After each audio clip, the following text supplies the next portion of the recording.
Limburgse kou, dat is niks voor mij. Ik kies die woord niet uit de moer. Soms moet het wel, dat snap ik ook. Maar Limburgs lullen, dat vind ik pas cool. Mijn vader en moeder die spoken zo oud. Van hun heb ik het geleerd. Ik zal voor de rest van mijn leven Limburgs lullen. Ik blijf altijd Limburgs lullen. Ik blijf altijd spreken in mijn eigen taal.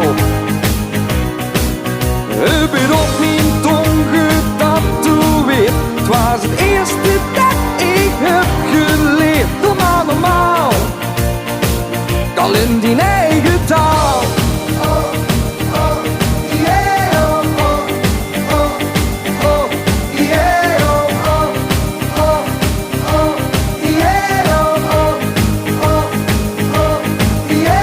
We blijven onszelf, verzin en verzin.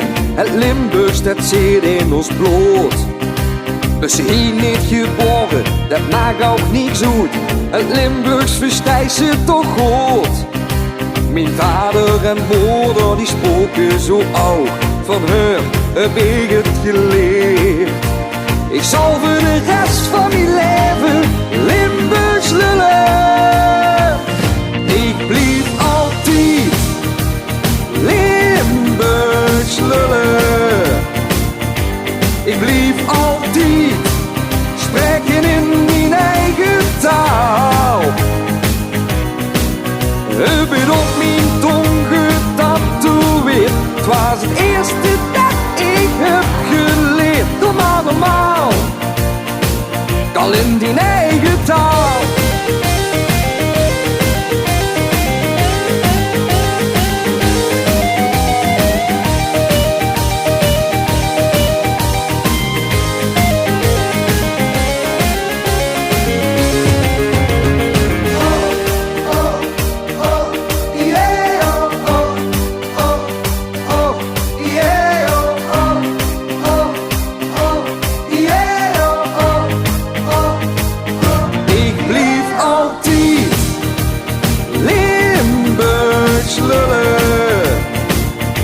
Ik blijf altijd spreken in mijn eigen taal.